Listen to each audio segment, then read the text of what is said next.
everyone, and welcome to Making Finances Sexy. I'm Jessica Lay, your Rent Rave owned realtor and certified instructor with 101 Financial right here in the Valley of the Sun. It is my mission to help you transition from renting to homeownership, no matter your current situation. I'm here to be your personal finance coach and first time home buyer specialist. And as always, we have Miss Rose Short. Hey, it's me, Rose, aka the Red Queen, coming down the rabbit hole with me. I am a realtor here in the Phoenix Valley, as well as CEO of Critical Luxury and a financial consultant. It is my mission to help you build multiple streams of income, use the online space to make that money, live your dream lifestyle, and do whatever the heck it is you want to do. And today, because I'm your personal finance coach, I'm excited to dive into the importance of having a financial plan and, most importantly, sticking to it. Yes. Because that can be a challenge for many of us. We all know we should plan our finances personally and definitely in our businesses, but sticking to it can come with some challenges. Yep, unexpected expenses or not tracking properly so that you're spending more than you actually think you are can both really add up and destroy your budget. Exactly. So, having a financial plan provides a clear roadmap for achieving all of your financial goals, whether it's saving for retirement, paying off debt, or building wealth. I believe it's the very first step before purchasing your first home, because that's what Kalani and I did. We got our finances in order, paid off debt, and then we were able to save up for the house. It just totally makes sense. Yeah. And having your financial plan, it'll help you make a lot more informed and intentional financial decisions rather than reacting to short-term impulses or, like Rose mentioned, emergencies. Yeah, it's so easy for people, like especially with the internet, right, to like doom scroll and then end up spending like $200-300 in one night because they start what is it, shopping therapy or whatever they call it. Oh yeah. So so it's so important that you have that plan and those goals to keep you from doing the kind of doom scroll. Yes, and I actually have students that that's how they take care of themselves is they'll go online Target or Amazon or whatever to feel better. And once they actually physically see in front of them that they don't really have the funds to be doing that stuff with, it kind of makes them a little bit more reserved and aware of the problem. And then instead of shopping once a month, they give a few months and then save up so they can spend. And that's a lot better way of doing things, or you just get stuck in this hole because you're spending money that you don't essentially have. Yeah. So, having your solid financial plan can lead to greater security, stability, and peace of mind in the long run. Yeah, that's super important. Like so many people, borrow from friends and family all the time or do the payday loan or whatever it looks like. And it's a short-term fix that causes a lot of long-term hardship. Just so much better to get a handle on it than be going through those routes. Yeah. And the challenges people I see typically face is in maintaining that motivation or discipline on their financial plans is the lack of immediate gratification, which can lead to lost motivation over time. I've had students start their program with us. We get their plan all set in stone. And then a year later, they're not seeing big results. They're getting results, but they're not big. So they think this isn't right for me. It's not working for me, yada, yada, yada. And that's typically what hurts a lot of people is they just then completely stop it. There were some results, but it wasn't the big in your face results that people really look for. Yeah, that kind of matches what we were talking about last week with affiliate marketing and getting into it thinking that like, oh, this person said that in 3 months I'll be making $10,000. So they're sold on a false narrative and then they quit after 3 or 4 months because they're not, millionaires. And anything that is sustainable is going to take time unless you're extremely lucky. So it's a lot of emotional and psychological factors that go into people not sticking to their plan. And again, those emergencies that come up and can derail it. But the great thing about like my program is we can adjust your plan to fit in these crazy things that happen in life. But you need to personally and mentally be prepared to adjust and prepared to be okay with changes to it because it can be pretty constant. Our lives are ever changing, our income, expenses change. Like, you need to be okay with that. Yeah. Finances are not scary. Finances are sexy.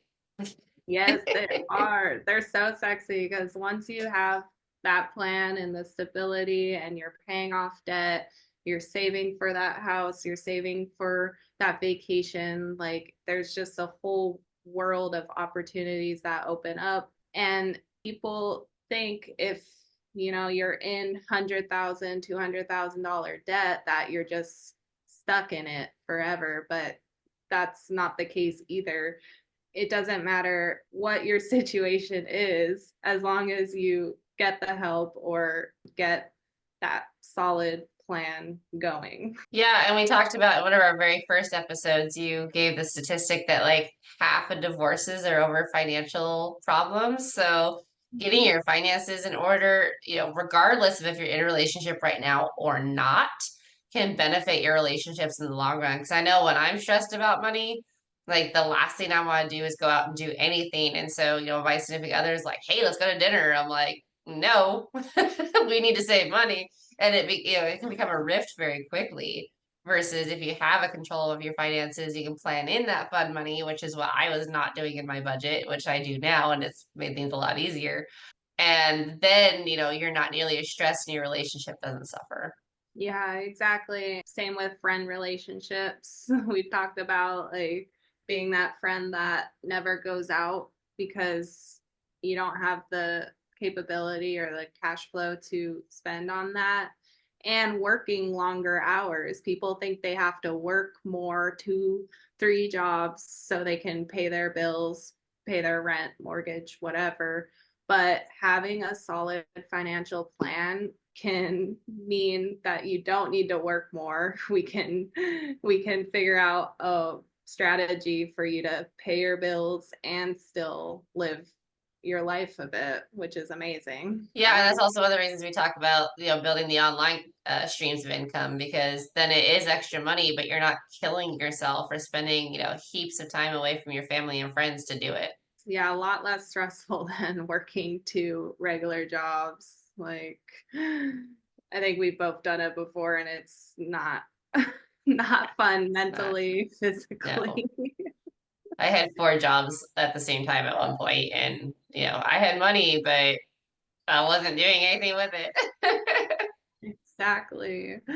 So, some strategies for overcoming these challenges we've talked about many times is setting SMART goals: specific, measurable, achievable, relevant, and time bound. That was in season 2, episode 1, if you want to go back and check that out. But you want to break down larger goals into smaller, actionable steps. So, I want to save money. Cool. How much money? So say like I want to save $5,000 in 3 months, just something you can measure and go for that can really help drive you. And then you'll check in on the first month and be like, oh, I got $1,000 saved. Awesome. Like I'm almost there. And it keeps that motivation because you have that specific thing you're going after. Love it. And of course, she's just throwing numbers out. It's not necessarily what your goal needs to be. Oh no, yeah. It all depends on your own situation, of course. Definitely. Your goals could be anything. Like, I want to save for that vacation to Greece, figure out how much your flights are, how much the hotel is, budget some food, like the world again is your oyster with your financial plan. You can literally do whatever your heart desires if you have that solid foundation. Yeah. Tracking your progress was the other strategy for overcoming challenges that come with your sticking to your financial plans. You want to use apps and tools. In 101 Financial, we have an online application that you use and you can visually see your income expenses. It lays it all out beautifully, very easy, and you can adjust your expenses. And then you can also adjust where you need to. Like if you see your checking accounts going to go negative in a certain month, then at least you're aware of it and you can make changes before that happens, like either spending less or making more money. And there's lots of ways we've talked about before to like budget friendly date nights and things like that to help your cash flow. Yeah. Yeah. There's nothing worse than like logging into your bank in the morning and being like, where did all my money go? So it is nice to have that future forecast. Mm-hmm. Exactly. So yeah, visually seeing your wins can keep you motivated to continue as well as adjusting where stuff isn't working. I like to track my weekly expenses because tracking your weekly expenses is a really powerful tool with your personal financial plans.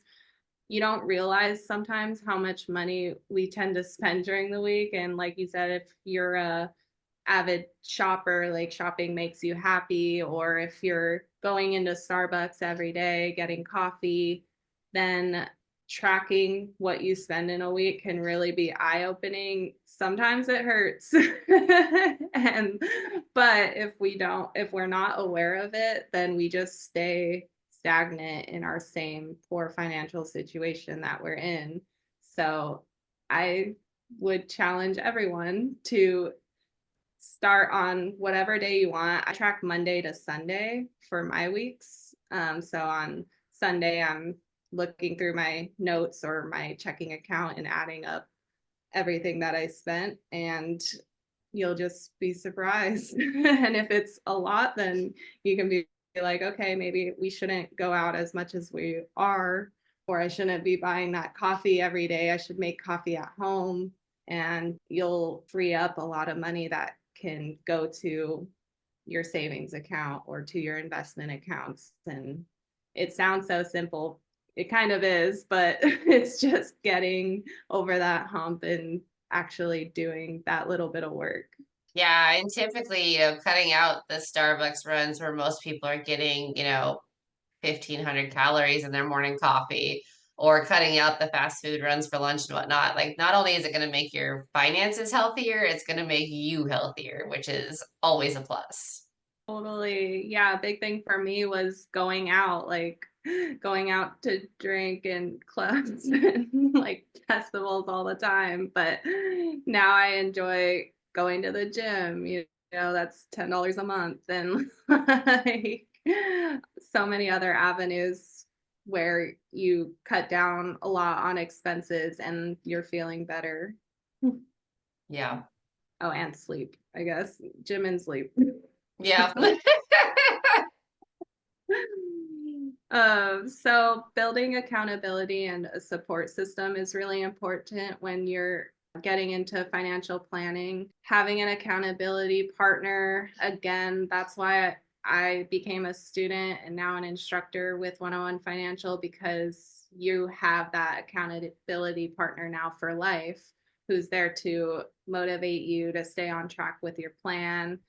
My coach had to really watch me because I was just like stressed out about it, looking at it. Mhm. But honestly, it's just the best decision that I've ever made personally. I just don't know where I'd be without my plan now, because it's helped me. I'm not like doing anything. Well, buying a house was the biggest thing I've done so far, but even just quitting a job that I'm really unhappy at, and I'm still okay because I have my plan to look after. You may not be making big savings moves but at least I can, you know, still pay my bills and figure out my next moves without being stressed out about it. Yeah, being stuck in a job or a relationship or a situation that you no longer enjoy just because you can't afford to leave it is not a good feeling for anybody. And yeah, part of that is economics and wage gaps and things like that, but a greater part of it is, well, I wouldn't say a greater part of it, but a part of it is also like we are not taught how to manage our finances. We're not taught how to, not spend because we're in a capitalist society. So of course, like, the stimulus checks were sent out, and the people who like are smarter with their finances, I would say, saved it, put it away, or even like the mortgage skip and whatnot. A lot of people just saved that money, but a lot of others went out and bought hot tubs or stuff for projects they wanted to do around the house, which is the whole point of the stimulus check, was to give people money to go buy stuff to stimulate the economy. So it's hard in a capitalist society to understand that spending your money is not necessarily the best thing to do. But again, like you can still spend money, you can still buy, those things you like to buy, but maybe just not as often. Exactly. That's a big thing for me is I still want to budget in fun and what I want to do in life that I enjoy. And everyone should be entitled to that because it's your money. Like, not to diss like Dave Ramsey or anything, but he's one of those like you gotta really budget and cut everything out kind of deal. But life is short, and if we're not enjoying it to some extent, then what's the point, in my opinion? Like, we're working hard, and there's just more to life than just working hard and paying our bills. Yeah. I get where he's coming from because I hate spending money. Like even if it's on stuff I enjoy, I absolutely hate spending money. But a lot of my stuff that I enjoy is like going out hiking with the dogs or stuff like that. So for me, it's not necessarily about having the money to spend on stuff that I want. It's having the money to, take the day off and go out with the dogs and not have to worry about my bills not being paid, which it's the same reason I started online income streams. Because, I don't want to be tied to some office or some boss who's like, well, you have to come in this day because we need you. Like, no, if it's good weather, I'm gonna take the dogs and I'm gonna go do something. So Exactly. Time freedom. That's what we want. yes. So just be honest about any challenges or temptations you're facing when you're financial planning. Seek support and adjust your plan as needed, but don't abandon it completely. That's just the huge mistake I have students do. And it's so heartbreaking because they just abandon it thinking it's not for them. But personal finance education is for everybody. I don't care if you are in $100,000 debt or if you're $100,000 rich. Like, it's for absolutely everybody. And always reflect on your why. Your why keeps you super motivated. Like Rose said, my why is to pay my bills and have time to go hiking and play with the dogs and all that stuff. If you really keep that in mind, that can keep you on track with your plan. 100% for anything, starting a business, whatever it is, your why is gonna beat your excuses any day if it's a strong enough why. And then recommit to your plan and get back on track when you experience any type of setbacks. I am not perfect. I will not track my finances for weeks, sometimes months, and I come back to my plan. I'm like, okay, clean slate. Let's try this again. Like, it's totally natural and it's fine. We're human. Like, things happen. So, but again, it's that mindset shift. Don't just completely give up on it because you went a few weeks or a few months or you went on that crazy spending spree or your car broke down, whatever it is. and now you're stressed out and don't know what you're doing, you can always come back to it and do it again. Like, just learn from it and keep moving forward. Exactly. Well, just maintaining flexibility and adaptability.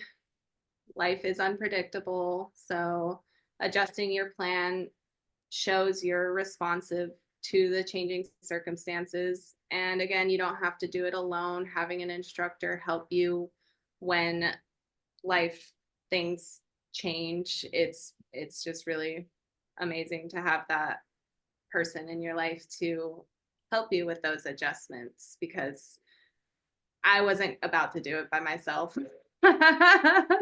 And I know there's lots of people out there that are kind of the same way. So, accountability, and then some strategies for dealing with unexpected expenses or changes in your income. Building an emergency fund, which is the one of the first steps in your financial plan. That's a really good goal. And what I always do with my students, we kind of make that their first goal, is to build up their emergency fund to whatever amount that they think will help them feel secure, and prioritize your essential expenses and find ways to cut back on the non-essentials. Like we said, going out for coffee every day, or dinners, entertainment, like certain subscriptions you can cut out that aren't very important. And there's just so many avenues to be able to cut back and just stick with the essentials, which can help you with your financial planning.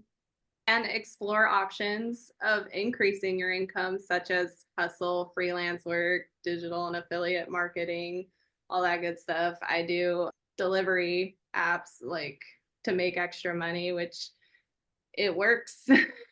Just like whatever we can to increase our income or cut back on expenses, especially if your cash flow is negative.